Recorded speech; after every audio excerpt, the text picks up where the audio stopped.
E hoje nós vamos ver a penúltima igreja dessa série, que é a igreja de Filadélfia. A igreja que se encontrava na cidade de Filadélfia. E o tema dessa noite é Filadélfia aproveitando bem as oportunidades. Existe um pensamento famoso, bem conhecido de todos, que a vida é feita de oportunidades. Há uma frase que diz assim: há 3 coisas na vida que nunca voltam atrás: a flecha lançada, a palavra proferida e a oportunidade perdida.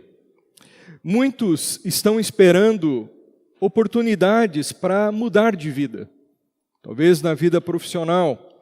Outros não estão percebendo, em contrapartida, mudança em suas vidas porque não estão aproveitando bem as oportunidades que estão tendo, e as oportunidades vão passando e vão sendo desperdiçadas.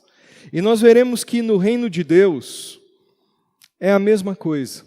Deus, Ele nos concede oportunidades para sermos cristãos, influenciadores, para sermos agência do reino de Deus no nosso tempo, fazermos a diferença aqui nesse mundo, contribuirmos nas mãos do Espírito Santo para que o reino de Deus cresça e para que o nome de Jesus seja glorificado pela nossa vida.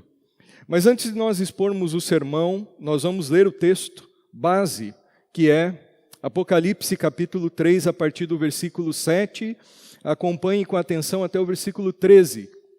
Diz assim a palavra de Deus: ao anjo da igreja em Filadélfia escreva: essas são as palavras daquele que é o santo e verdadeiro, que tem a chave de Davi. O que ele abre, ninguém pode fechar, e o que ele fecha, ninguém pode abrir. Conheço as suas obras. Eis que coloquei diante de você uma porta aberta que ninguém pode fechar.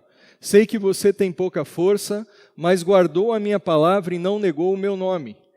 Veja o que farei com aqueles que são sinagoga de Satanás e que se dizem judeus e não são, mas são mentirosos. Farei que se prostrem aos seus pés e reconheçam que eu o amei. Visto que você guardou a minha palavra de exortação à perseverança, eu também o guardarei da hora da provação que está para vir sobre todo o mundo, para pôr à prova os que habitam na terra. Venha em breve, retenha o que você tem, para que ninguém tome a sua coroa. Farei do vencedor uma coluna no santuário do meu Deus, e dali ele jamais sairá. Escreverei nele o nome do meu Deus e o nome da cidade do meu Deus, a Nova Jerusalém, que desce dos céus da parte de Deus, e também escreverei nele o meu novo nome. Aquele que tem ouvidos, ouça o que o Espírito diz às igrejas. Veremos então nessa exposição bíblica que o Senhor, Ele concede oportunidades para nós como igreja dele, para que sirvamos o Senhor e façamos a diferença nesse mundo pela causa do Evangelho. E essas oportunidades que o Senhor nos dá, nós vamos ver, nós não podemos desperdiçar, nós não podemos perder.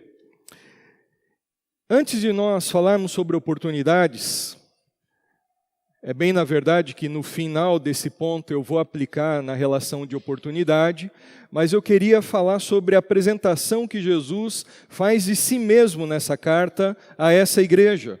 Jesus começa essa carta se apresentando, se revelando à igreja de Filadélfia como o Messias, como o Cristo. Jesus se apresenta a Filadélfia mostrando as suas credenciais messiânicas. Quando ele fala, em primeiro lugar, que ele é o santo. Eu sou aquele que é o santo. E santo aí, no singular, traz a ideia de alguém que é totalmente separado do pecado. Nós devemos ser um povo santo, povo que anda em santidade. Mas Jesus é o santo. Ele é aquele que não tem pecado, que jamais pecou. Ele é aquele que não comunga com a maldade. Jesus, ele é santo também no sentido de ser totalmente outro em relação à criação. Nada do universo pode ser comparado a Jesus. Ele é o Cristo, ele é o Messias. O santo aí é uma palavra do Antigo Testamento que era usada para descrever o Messias, o Cristo. Ele é o verdadeiro, diz a palavra aí. O verdadeiro em oposição à mentira. O verdadeiro em oposição aos falsos cristos que já vieram e que existem até hoje. Jesus é o verdadeiro em relação ao engano das falsas religiões. Ele é a fonte da verdade, ele é a verdade, ele é a vida. Jesus, ele é o Deus de toda a verdade. Toda a verdade foi revelada por Jesus, porque o caráter dele é verdadeiro. A verdade é produto do Deus verdadeiro. E se Jesus é o Deus da verdade, como ele diz que é, e eu creio nisso, isso significa que você pode confiar nele. Você pode depositar toda a sua vida, toda a sua história nas mãos do Senhor, sabe por quê? Porque se ele disse que vai fazer algo, se ele prometeu algo em sua palavra, ele vai cumprir, porque nele não há engano, ele é o Deus verdadeiro. É muito perigoso você construir relacionamentos e a sua vida nas bases da mentira e do engano. Por quê? Porque quando isso é revelado, a sua vida desmorona. Agora, quando você constrói relações, quando você constrói a sua vida sobre a base da verdade, podem vir quaisquer situações e a sua vida não será abalada. Jesus é o Deus da verdade e nele nós podemos confiar, porque o que ele promete, ele faz. Mas o que eu quero destacar nesse primeiro ponto é essa última frase que Jesus diz sobre ele mesmo. Ele diz que ele é o santo, ele é o verdadeiro e ele é aquele que tem a chave de Davi. Ele é aquele que abre e ninguém fecha e aquele que fecha e ninguém pode abrir. O que isso significa? Muitas pessoas isolam esse versículo e aplicam para várias coisas na vida. Por exemplo, você pode isolar esse versículo, tirar do contexto, e você pode dizer o seguinte: olha, o Senhor é aquele que vai abrir portas de emprego para mim. A porta que ele abrir, nenhum psicólogo lá do departamento pessoal vai conseguir fechar. Se Jesus abriu, eu vou passar na entrevista. Agora, se ele fechou também, não é ali o meu lugar. Tudo bem que isso é uma verdade. É o Senhor que comanda a nossa história, a nossa vida, Ele que é poderoso para abrir todas as portas que nós necessitamos. Nós devemos buscá-lo em relação a isso. Agora, aqui nesse texto não tem nada a ver com isso que eu acabei de falar. Nesse texto aqui, aquele que abre e ninguém fecha, fecha e ninguém abre, aquele que tem a chave de Davi, está se falando aí sobre o reino de Deus, sobre o reino do Messias. Jesus é o Messias, o Cristo, aquele que Deus prometeu no Antigo Testamento que seria enviado, que viria, e ele já veio. Ele se fez carne, o próprio Deus, e andou entre nós, cheio de graça e de verdade. Jesus, ele cumpre as profecias messiânicas do Antigo Testamento, as alianças de Deus no Antigo Testamento, como por exemplo com o rei Davi. Em 2 Samuel capítulo 7, versículo 15, quando Deus diz para Davi, fazendo uma aliança com Davi, de que a partir do descendente de Davi, Deus faria com que o trono davídico não tivesse mais fim. E quem cumpriu essa promessa? O filho de Davi, que foi Jesus Cristo, o descendente do rei Davi. Ele é o leão da tribo de Judá, o rei, o Messias. Ele tem a chave, por ser o rei, o Messias, do reino eterno, ele tem a chave desse reino. Ele tem autoridade para abrir o acesso a esse reino. Jesus é que abriu a porta do reino de Deus para que pessoas como eu e você, pela fé, pudéssemos entrar e participarmos então do reino eterno do Senhor. Quem tem a chave da porta principal aqui do nosso templo, quem tem a chave das portas aqui do nosso templo, tem autoridade para abrir a porta e dar acesso para outras pessoas entrarem aqui. Você está aqui dentro hoje, estamos participando do culto, mas por quê? Alguém recebeu a atribuição, a função, a autoridade de ter uma chave do templo da Igreja Batista na mão e abrir a porta. E nós entramos. Quem tem a chave da igreja dá acesso para os outros. Quem tem a chave tem autoridade para dar o acesso. Jesus é o Cristo que tem a chave da porta do reino de Deus. É Ele que dá o acesso e só Ele pode salvar e dar acesso à eternidade com Deus. Ninguém pode entrar no reino de Deus por atalhos, por outras portas. Ninguém pode ver e entrar no reino de Deus através da sua própria força, através do seu esforço em querer agradar a Deus, guardando a lei. Ninguém pode entrar no reino de Deus por suas próprias obras de justiça. Ninguém pode entrar no reino de Deus por meio da sua religiosidade, como os fariseus da época de Jesus acreditavam.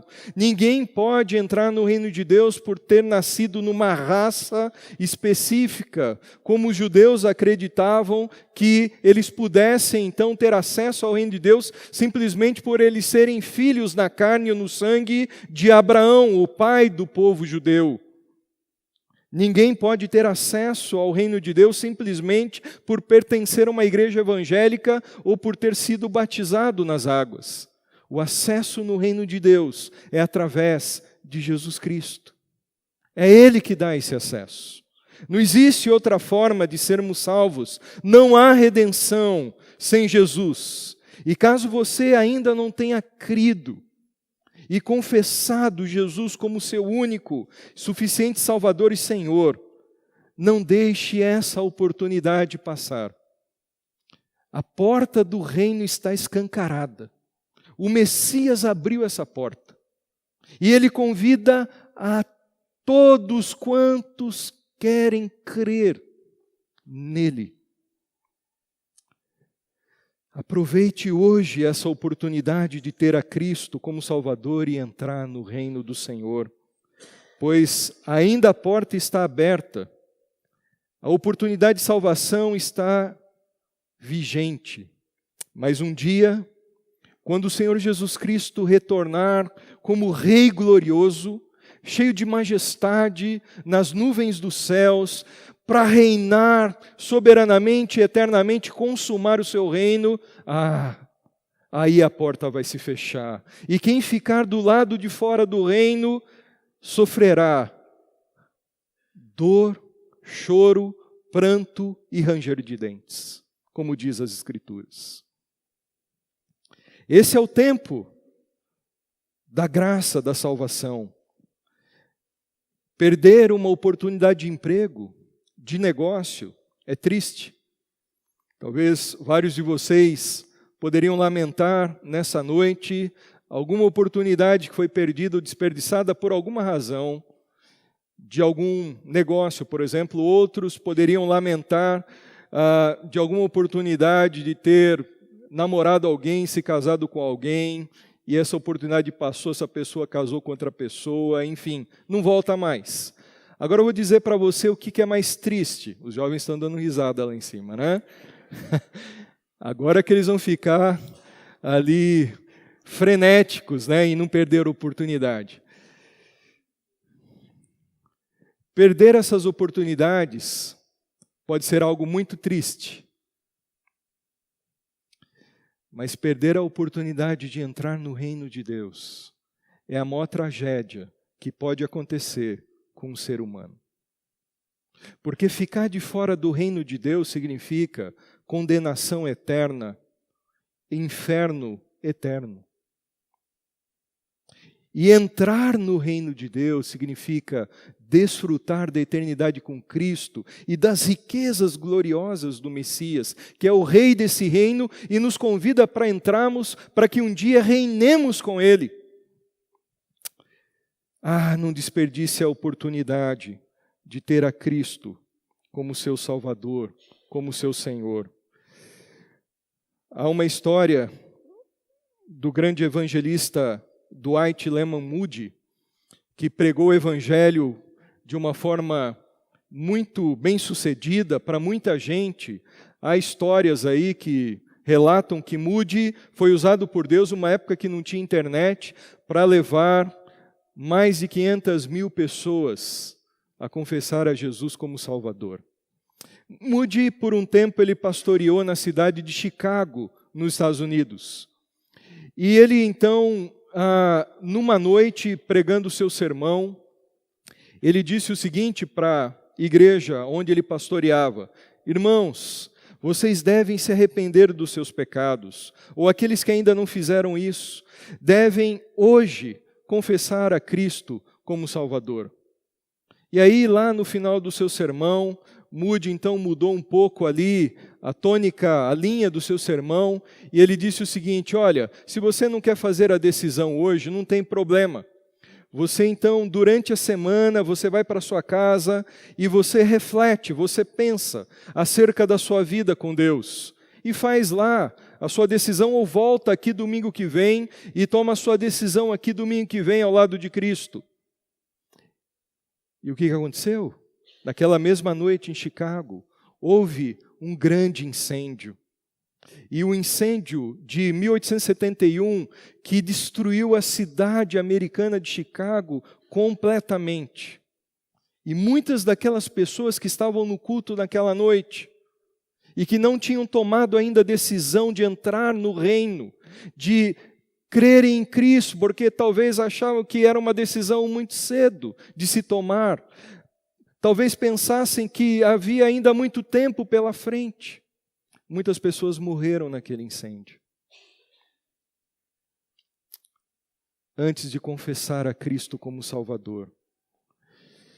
A oportunidade passou. Aquilo incomodou Moody, que mudou totalmente seu discurso nos outros sermões. Ele decidiu nunca mais fazer aquilo, dar uma semana para as pessoas pensarem no que tange a salvação, porque ele sabia que uma semana pode ser muito tempo, e uma semana para uma pessoa pode ser tarde demais, porque nós não sabemos se nós vamos estar aqui na semana que vem. Eu não sei, eu não posso garantir, eu espero que sim, mas eu não posso garantir que eu esteja nesse púlpito domingo que vem. Quem sabe disso é o Senhor, que é o dono da vida. Se eu estou com vida, então significa que hoje é a oportunidade. O reino, a porta do reino está aberta para mim hoje, para você hoje. Entre por essa porta. Abrace o amor e a graça de Jesus. Seja transformado, purificado, lavado pelo sangue do Senhor. Ande com Deus. Siga em fidelidade com Jesus Cristo, servindo o reino de Deus.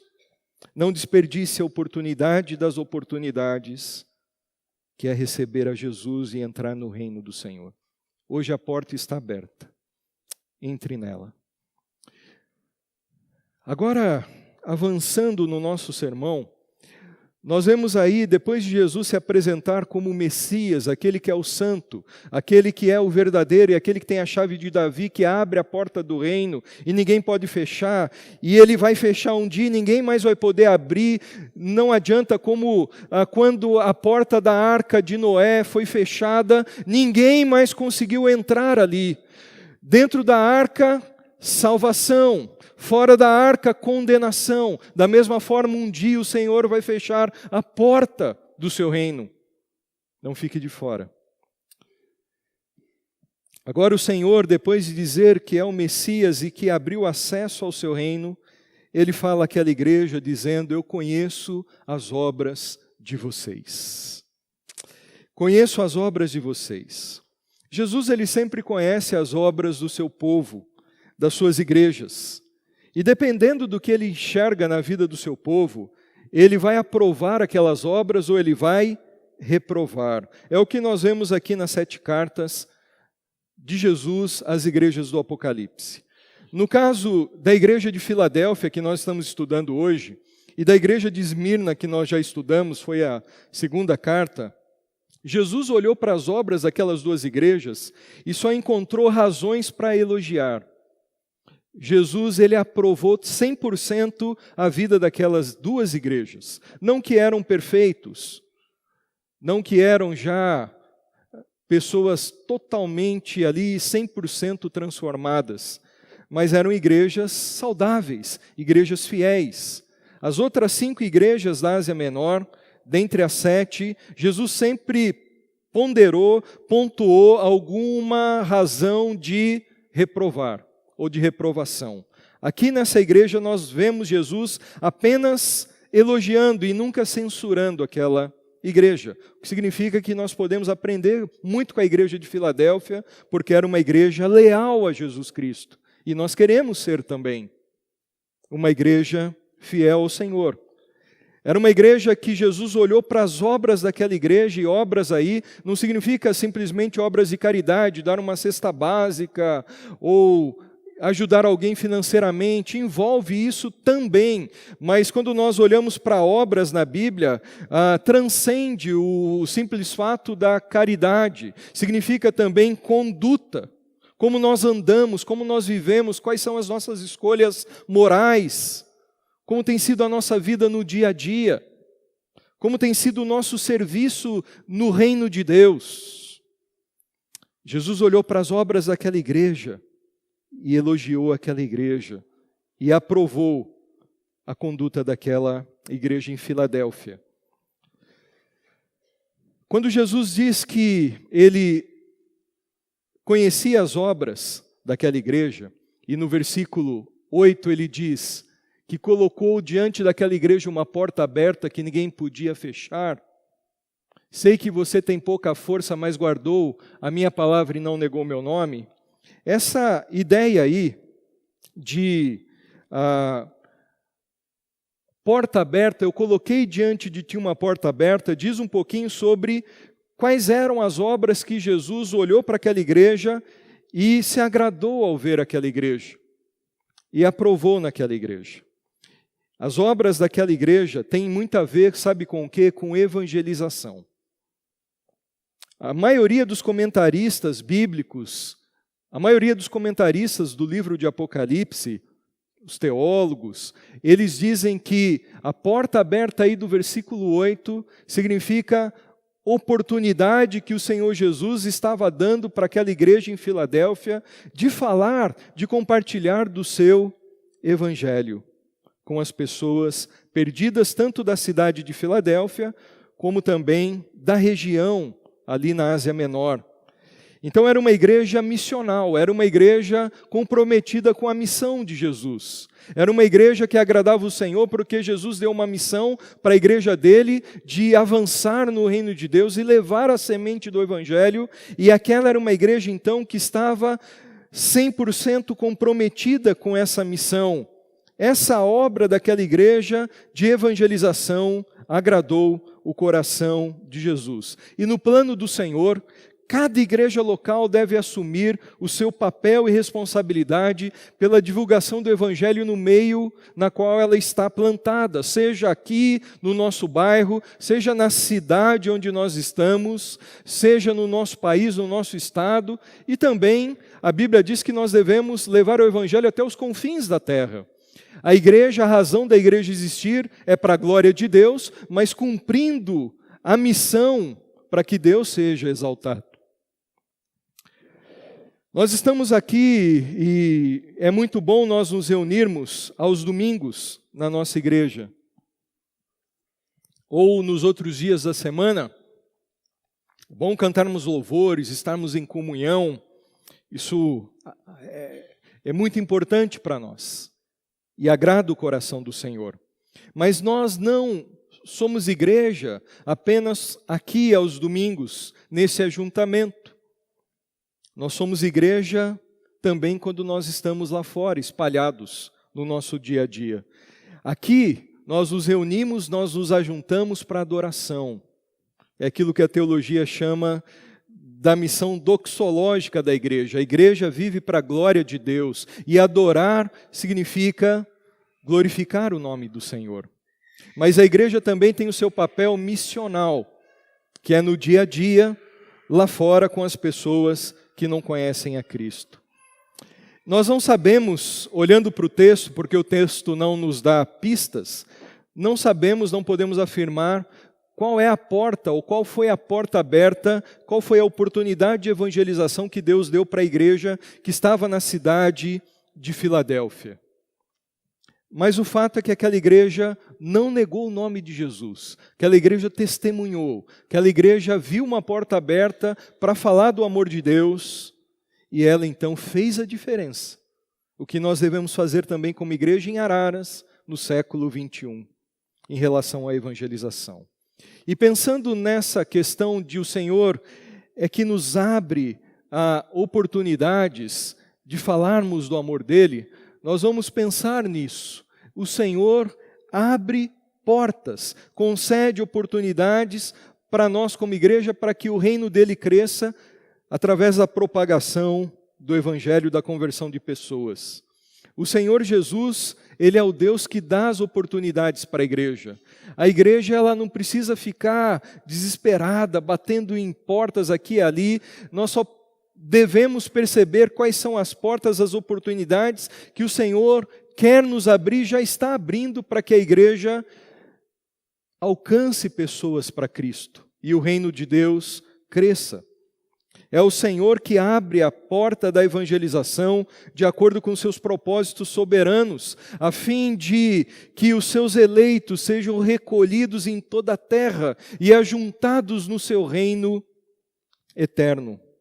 É o Senhor que nos dá essas oportunidades. No Novo Testamento, além daqui da igreja de Apocalipse, que o Senhor diz que abriu a porta de oportunidade para aquela igreja avançar com a pregação, nós encontramos o apóstolo Paulo, que em Atos 14, 27, ele relata que foi o Senhor que abriu a porta de oportunidade para a evangelização dos gentios. Paulo era um missionário, mas Paulo só foi bem sucedido em missões. Por quê? Porque o Deus de missões, o Deus que está interessado nesse momento, acima de qualquer coisa que esteja acontecendo no planeta, em resgatar pecadores, em salvar pessoas. Esse mesmo Deus que tem esse plano soberano de redenção, é o Deus que quer e está abrindo portas. Missionários estão entrando em aldeias, em lugares, porque Deus tem aberto as portas.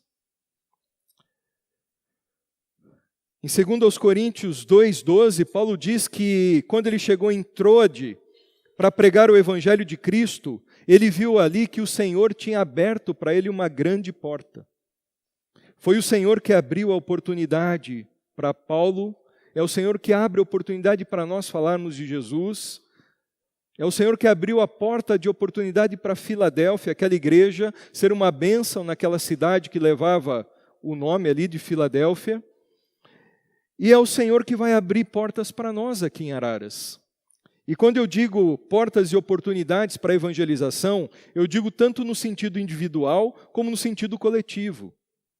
Deus ele pode abrir uma porta de oportunidade para você levar o seu irmão, um parente seu, um amigo seu para Cristo. O Senhor nessa semana pode fazer com que alguma pessoa chegue para você e comece a perguntar sobre as questões da vida, como ter uma vida alegre, enfim. E você tem a mensagem, você tem o Evangelho. E você pode contar a sua história, como Deus te alcançou. Você pode contar a razão da sua esperança.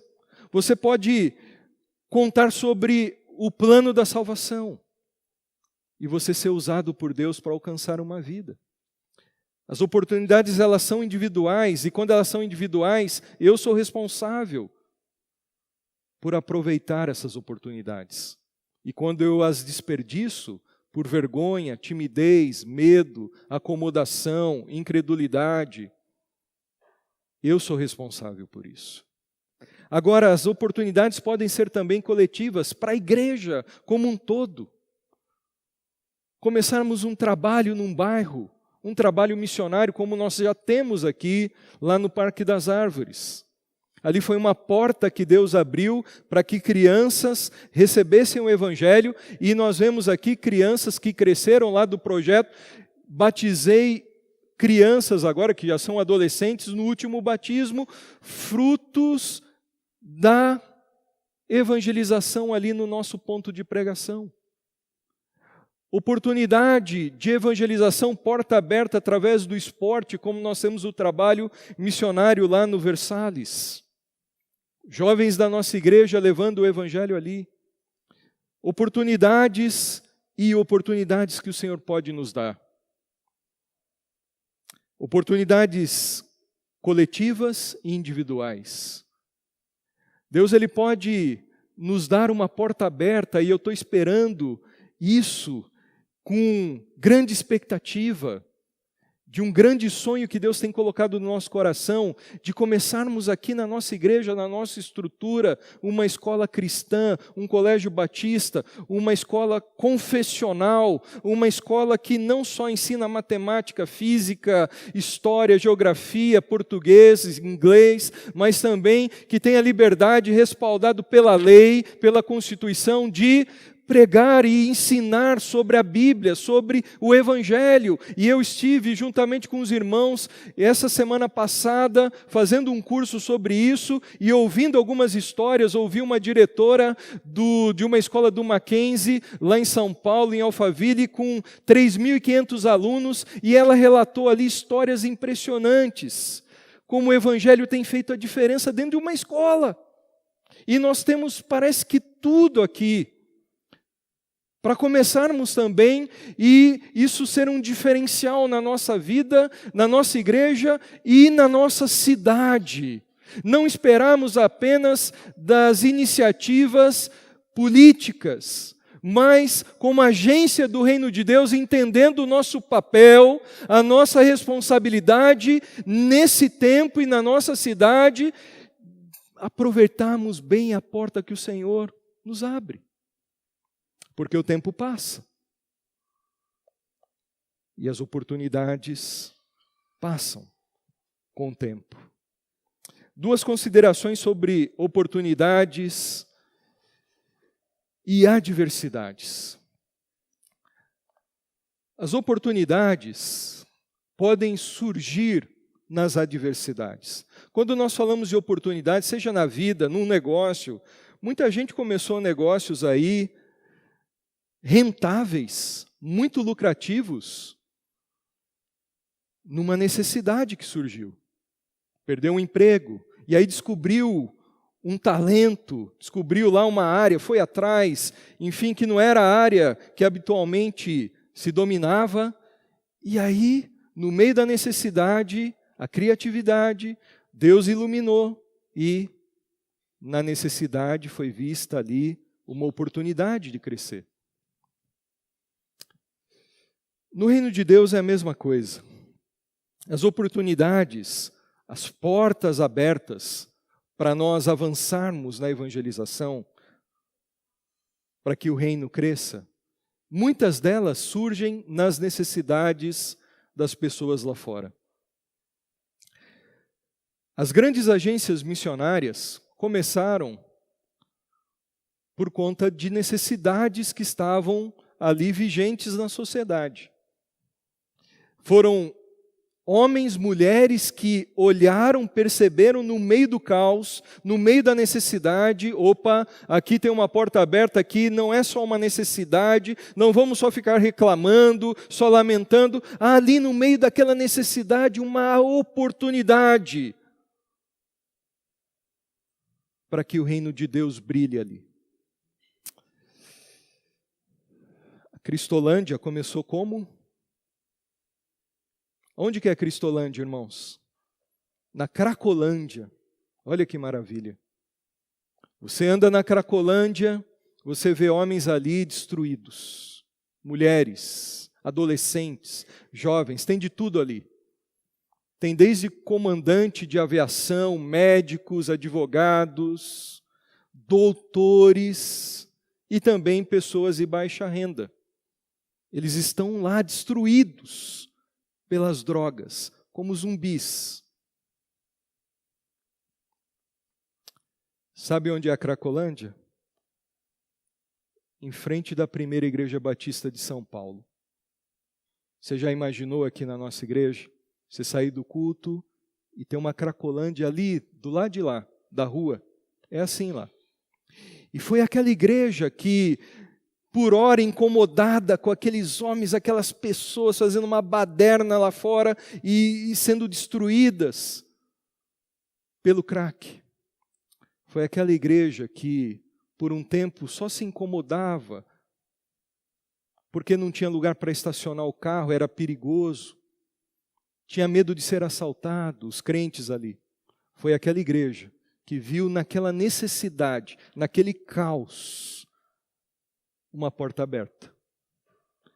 Foi ali que Cristo abriu uma oportunidade, e foi ali que aquela igreja entrou. E foi ali que começou a Cristolândia, que depois o trabalho da Junta de Missões Nacionais assumiu aquele trabalho. Como começou a Missão Novas Tribos do Brasil, onde vários dos jovens aqui conhecem ali o Seminário Peniel. Nós temos jovens da nossa igreja que são seminaristas ali, Rafael e Kate, e também a Gabi. Surgiu porque a necessidade dos indígenas conhecerem a Cristo. Vocês já ouviram falar sobre um homem chamado William Booth? Esse homem, ele cresceu na Inglaterra, e numa época em que na Inglaterra havia uma miséria total. E ele começava a andar ali naquela rua, ele já era um cristão, e ele via ali os homens jogados pelo chão. E então, certo dia, ele falou o seguinte: eu não posso mudar a realidade de todo mundo, mas ele tinha provavelmente saído de um culto e estava sensibilizado. E ele então viu um homem no chão, gemendo com dor, todo arrebentado pela bebida, pela pobreza. E aí o William Booth, ele falou o seguinte: eu vou levar esse homem, e levou esse homem para a casa dele, deu banho naquele homem, deu comida e deu o evangelho para aquele homem. E aquilo tocou tão profundamente no coração de William Booth, que ele então começou a convidar pessoas. Ele começou a criar um movimento. E ele percebeu que Deus tinha aberto uma grande porta de oportunidade para que pessoas fossem alcançadas, pessoas socialmente destruídas, pessoas longe do Senhor. E ele começou uma campanha chamada Pão, Sabão e Salvação. E esse movimento foi crescendo, ganhando corpo, agregando pessoas. E foi aí que nasceu o Exército da Salvação, que talvez muitos de vocês já tenham ouvido falar. Que aqui no interior de São Paulo a gente não conhece muito bem, mas é uma instituição mundialmente reconhecida. Pão, sabão e salvação. No meio da necessidade é que pode estar a porta, a oportunidade para a igreja avançar. William Booth, ele disse o seguinte: enquanto as mulheres chorarem como choram agora, eu lutarei. Enquanto criancinhas passarem fome como passam agora, eu lutarei. Enquanto homens passarem pelas prisões entrando e saindo, eu lutarei. Enquanto há um bêbado remanescente, enquanto há uma pobre menina perdida nas ruas, enquanto restar uma alma que seja nas trevas, sem luz de Deus, eu lutarei e lutarei até o último instante. Das necessidades é que estão as portas, muitas vezes, abertas. Que nós possamos ser sensíveis a isso. Que nós, como igreja, possamos olhar para essa cidade e que a gente possa pensar: Deus, que porta o Senhor está abrindo aqui para nós? Que necessidade que tem aqui? Como a gente pode ser relevante na nossa cidade? Como que a gente pode servir no Teu reino e fazermos a diferença nessa cidade? Uma outra questão é que as oportunidades não significa que não teremos obstáculos. Quando Deus abre uma porta, uma oportunidade, seja em qualquer área da nossa vida. E pensando na questão da missão, não significa que uma porta aberta seja ausência de obstáculos. Os obstáculos virão e nós devemos enfrentá-los. Paulo, em Éfeso, Ele ficou 3 anos ali pregando o Evangelho, e ele disse em 1 Coríntios 16, 9, sobre Éfeso: porque se abriu para mim uma porta ampla e promissora, porém há muitos adversários. Paulo disse que foi o Senhor que abriu as portas, mas que havia muitos adversários ou obstáculos. Porém, quando nós entramos nessas portas e colocamos a nossa vida nas mãos de Deus e aproveitamos bem as oportunidades, obstáculos vêm, mas o Senhor nos capacita e o Senhor nos ajuda a cumprirmos a nossa missão. A igreja de Filadélfia enfrentou obstáculos. Jesus abriu uma porta de evangelização, mas aquela igreja enfrentou sim obstáculos. O primeiro obstáculo era um obstáculo interior, era um obstáculo que tinha a ver com a própria realidade daquela comunidade, daquela igreja. Quando o Senhor disse para aquela igreja que aquela igreja era uma igreja fraca, era uma igreja com pouca força, mas que guardou a palavra do Senhor e não negou o nome do Senhor. Ao que parece, a igreja de Filadélfia, o que estava na cidade de Filadélfia, não era uma igreja grande, não era uma igreja com muitos membros, mas era uma congregação fiel. Era uma igreja que provavelmente não tinha ali alguém de status social, não era composta por pessoas de classe alta. Era uma igreja pobre, humilde, simples. Era uma igreja nesse sentido que Jesus diz que tinha pouca força. Porém, aquela igreja não se acovardou. O que acontece muitas vezes é que as oportunidades da nossa vida são perdidas porque a gente fica entrando em complexos de inferioridade. Porque a gente fica se diminuindo, a gente fica com medo. A gente fala, não, isso não é para mim. E a gente, enfim, se esconde atrás, muitas vezes, daquilo que a gente diz que são fraquezas em nós. Mas aquela igreja não se acovardou. Ela não se escondeu no seu tamanho pequeno. Tinham igrejas maiores ali na Ásia Menor, como Sardes, nós vimos semana passada. Era uma igreja grande, porém era uma igreja morta, diz o Senhor. Filadélfia era uma igreja pequena. E que não teve como obstáculo o ser pequena. Pelo contrário, ela guardou a palavra e não negou o nome. Isso significa que foi uma igreja apegada com a palavra e uma igreja que não negou o testemunho do Evangelho e pregou com ousadia.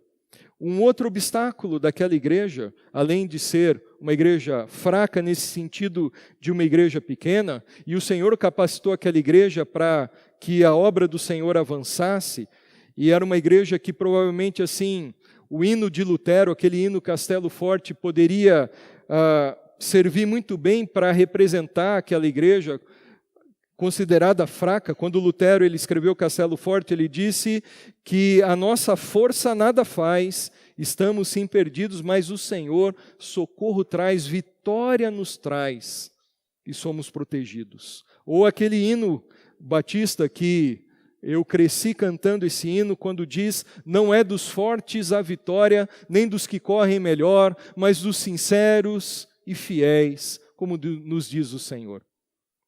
Então era uma igreja fraca, mas forte, ousada. Não achava a sua fraqueza um obstáculo. E também o outro obstáculo era a perseguição que havia na cidade de Filadélfia contra os cristãos. Os judeus daquela cidade se levantaram num motim, numa conspiração para levantar falsas acusações contra os cristãos. E aquilo então gerou grande perseguição contra a igreja. Satanás usou os judeus, e por isso Jesus chama os judeus aí de sinagoga de Satanás. Satanás é o acusador, é aquele que se opõe à obra de Deus. E a igreja então estava sendo perseguida por causa dos judeus. Era um obstáculo à pregação do evangelho, mas foi uma igreja que não se acovardou, que avançou. Viu a porta aberta, viu os obstáculos e não voltou atrás. Tem gente que a oportunidade vem em qualquer área da vida e percebeu a oportunidade no primeiro obstáculo, não, isso não é para mim. Tem uma frase, eu acho que foi Thomas Edison, que disse o seguinte, que a oportunidade, muitas pessoas não aproveitam porque ela muitas vezes vem disfarçada de uma coisinha chamada trabalho, dureza, sacrifício. E a gente quer aquela oportunidade, a coisinha fácil, né? Isso que é oportunidade, né? O brasileiro, né? Gosta dessas coisas. Às vezes oportunidades significam batalhas, obstáculos, que valem a pena nós passarmos por eles, porque o resultado é excelente, é muito bom. E aquela igreja, apesar das adversidades, dos obstáculos, foi uma igreja que não se acovardou e avançou, levando pessoas a conhecerem a Cristo. Meus irmãos, nós precisamos perceber, nós precisamos orar, pedindo para Deus o seguinte: Deus, nos faça ver quais são as oportunidades, as portas abertas, mesmo que hajam obstáculos. Que o Senhor nos dê força para avançarmos para a Tua glória. É esse o tempo que o Senhor nos deu para fazermos a diferença. A vida passa como um sopro, diz a palavra, e nós devemos fazer algo significativo que vai marcar a história da vida das pessoas hoje. Nós não temos outra vida aqui na terra. Isso quem diz é a filosofia espírita. Nós vemos biblicamente que essa é a vida que nós temos. Depois daqui é o juízo de Deus, é a eternidade. E o que nós estamos fazendo com a nossa vida? O que nós estamos construindo que vai ecoar por toda a eternidade? É agora o tempo. Deus, desvenda os nossos olhos, ajuda-nos a enxergar o que o Senhor quer que nós façamos. E oremos também para que Deus nos conceda oportunidades, portas abertas, abra outras portas. Você, irmão, você talvez trabalhe num lugar muito difícil para um cristão trabalhar. Ore para Deus, Deus abra oportunidades, não para você fazer isso na hora do trabalho é para trabalhar, mas ter uma oportunidade com alguém ali, num outro momento, para que você fale de Jesus, e às vezes vai surgir uma necessidade da pessoa que vai abrir o coração com você. Peça oportunidade para você falar de Jesus para um parente. Paulo, ele pediu oração para a igreja de Filipenses, em Filipenses 1, para que aquela igreja orasse para que Deus abrisse a porta para que a mensagem do Evangelho crescesse. E quando Paulo pediu oração para que a porta da mensagem fosse aberta, Paulo estava preso em Roma. E Deus abriu uma porta para Paulo ser uma bênção, mesmo preso em Roma.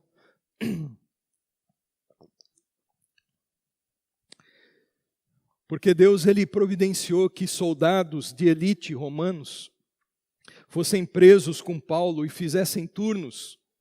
E Paulo então aproveitou cada soldado romano que ficava preso com ele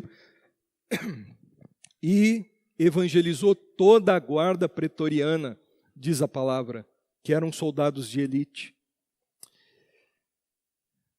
Eu me lembro de uma história que aconteceu comigo, e eu não sou diferente dos irmãos, mas eu quero encorajar os irmãos com essa história de que se nós orarmos pedindo: Deus, abra portas, me dê oportunidade para falar do teu amor, o Senhor vai fazer isso. E vai fazer isso de uma maneira, muitas vezes, inimaginável. Eu me lembro, antes de ir para o seminário, estudar teologia, me preparar para o ministério pastoral, fiz uma outra faculdade antes e eu me lembro que eu fiquei orando 2 anos e meio para que Deus me desse uma oportunidade de ser bênção naquela faculdade, de falar do amor dele ali. Deus, abra uma porta aqui.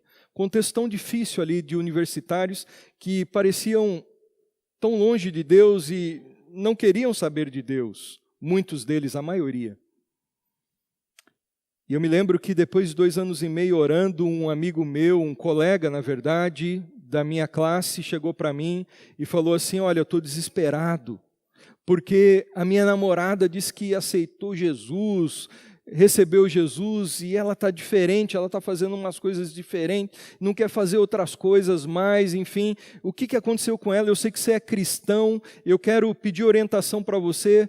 O que é esse negócio de Jesus e receber Jesus? E eu pude, então, durante um bom tempo, falar do amor de Deus, falar do Evangelho para esse colega, indo no ônibus com ele até a faculdade. Depois de um tempo, eu estava com esse colega e a namorada dele, então, às quartas-feiras, na biblioteca da faculdade, no intervalo, dando discipulado para eles dois. Depois de um tempo, esse rapaz ali convertido agora, empolgado com o Evangelho, alegre, a vida sendo transformada, ele feliz porque Jesus havia entrado no coração dele, ele começou então a chamar os amigos dele, era tudo da pá virada aquela turma. E ele começou assim, esse pessoal precisa conhecer Jesus. E aí a gente começou a se reunir ali no pátio da escola, ao lado da lanchonete. E começamos a convidar pessoas, eu comecei a conhecer algumas pessoas crentes e que sabiam tocar violão, enfim, a gente começou a fazer cultos ali toda quarta-feira, na hora do intervalo. Em público ali, a faculdade autorizou. Eu me lembro num dia em que toda a minha classe, porque nós chegamos cedo para a aula e colocamos folhetos e convites para toda a minha sala de aula, o rapaz era da minha sala. Convites para que aqueles colegas de classe estivessem numa reunião, num culto dos universitários cristãos naquela quarta-feira, e toda a minha classe foi. E era um culto bem inusitado, porque o pessoal ia bêbado, fumando, mas estava ali. Era um pessoal que não conhecia ainda o Evangelho do Senhor, e que pôde conhecer naquele dia. E eu me lembro ainda que nós fizemos um contato com um professor que nós sabíamos que era cristão, e esse professor tinha uma influência na faculdade, e ele conseguiu então o anfiteatro da faculdade para que nós fizéssemos um trabalho evangelístico, e a gente olha para aquilo, eu lembro disso, eu falo, só o Senhor mesmo para fazer um negócio desse. Humanamente era impossível, e nós fizemos um trabalho ali de evangelização com música, evangelismo criativo, e o diretor ele autorizou que as classes saíssem. Quem quisesse, né, foi dado a opção, quem quisesse não ficar na aula podia ir para o anfiteatro, lá para o culto dos crentes. Adivinha o que aconteceu? Os caras não quiseram ficar na aula, né? E foram lá, naquele dia foi bom. E lotou o anfiteatro. E nós terminamos aquele culto de evangelização dentro da faculdade, com uma roda muito grande de pessoas confessando Jesus como Salvador. Quem abriu essa porta foi o Senhor. 2 anos e meio orando. Se você quer ser uma bênção nas mãos do Senhor, faça isso. Deus abra as portas.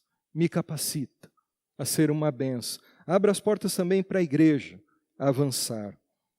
Que nós não venhamos a perder as oportunidades. A vida passa rápido.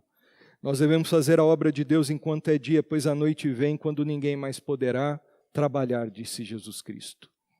E eu quero terminar dizendo o seguinte: aquele que é fiel em colocar a sua vida para servir o reino de Deus, aproveitando as oportunidades, será recompensado pelo Senhor Jesus Cristo. É interessante que não é sem razão que a igreja mais missional das 7 igrejas da Ásia Menor é a igreja que recebeu mais galardões do Senhor Jesus Cristo, que é a igreja de Filadélfia. Todas as igrejas das 7 cartas recebem galardões, recompensas, mas essa igreja aqui foi a que mais recebeu recompensas. Se aproveitarmos bem as oportunidades de serviço do Senhor aqui nessa terra, o Senhor nos recompensará no dia em que Ele voltar, quando Ele consumar o seu reino. Quais são esses galardões para a gente terminar?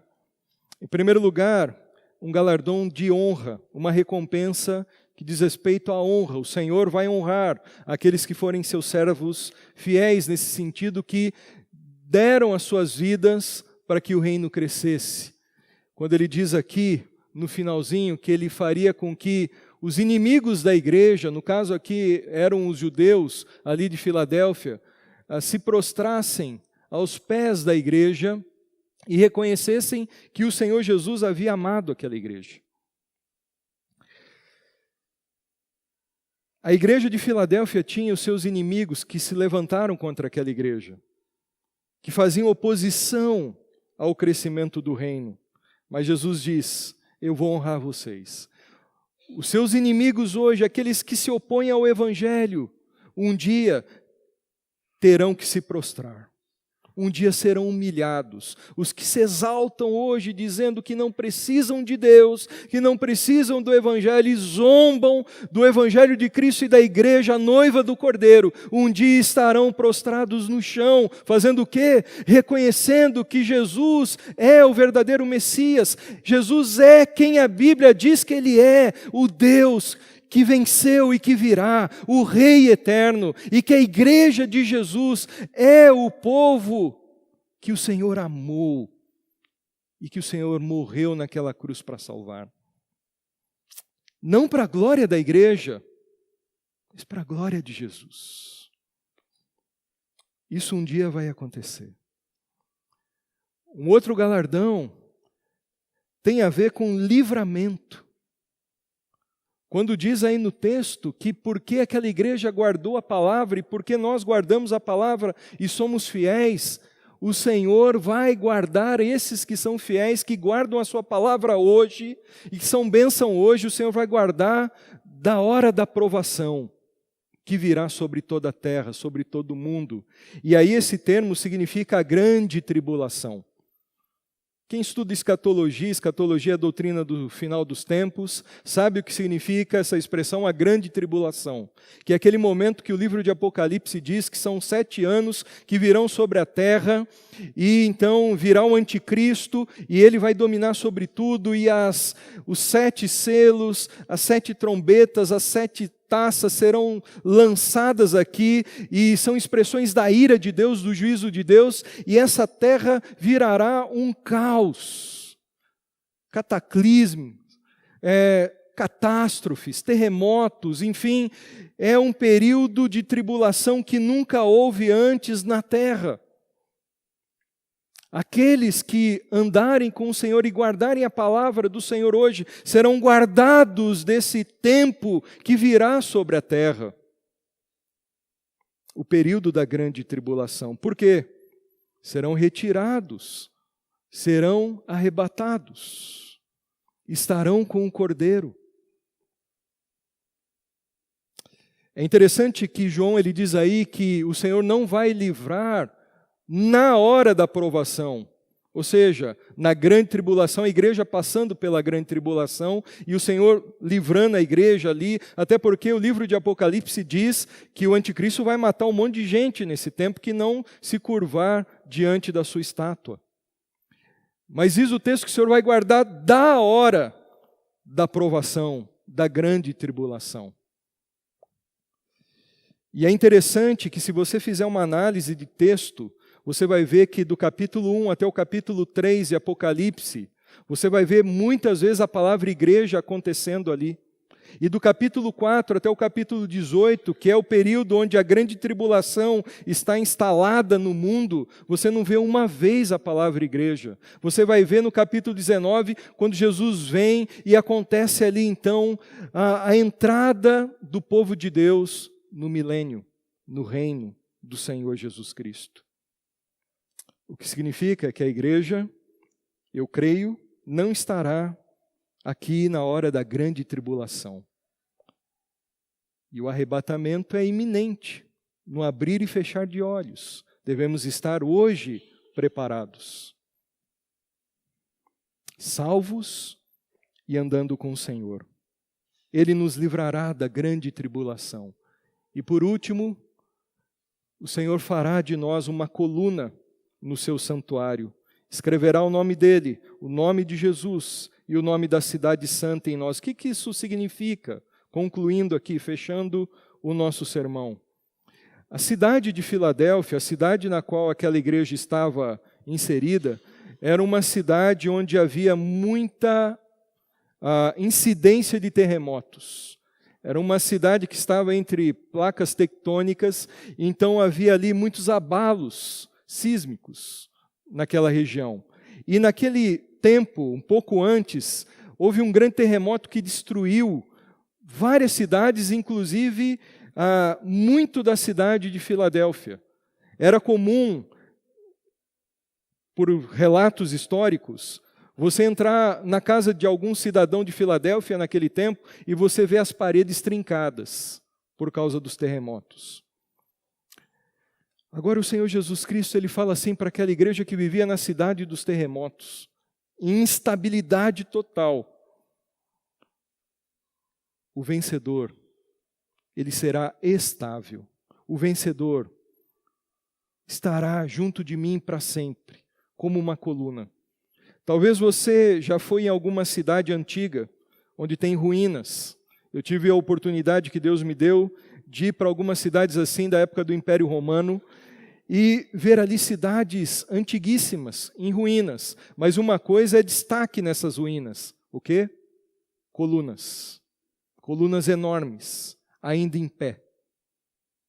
Escombros por todo lado, mas grandes colunas ainda em pé. Cidades que passaram por guerras, terremotos, passaram pelas intempéries, mas colunas estão lá, porque coluna no mundo antigo era sinônimo de estabilidade, de constância, de algo durável. E aquele que crê no Senhor Jesus Cristo e fizer parte do reino dele, viverá para sempre. Hoje nós podemos viver situações de instabilidade. Graças a Deus no Brasil, por enquanto, a gente pelo menos nunca viu terremoto.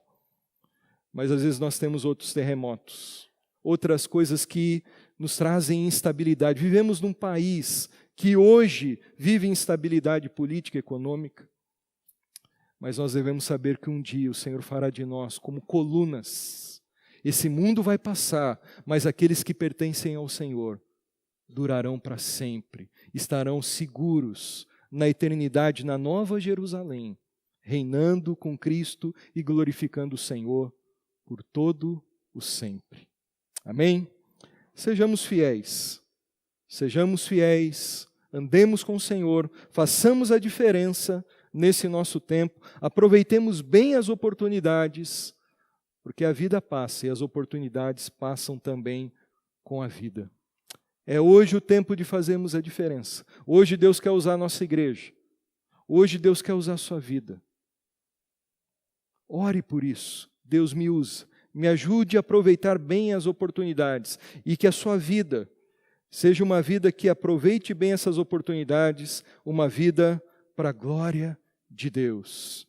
É assim que é.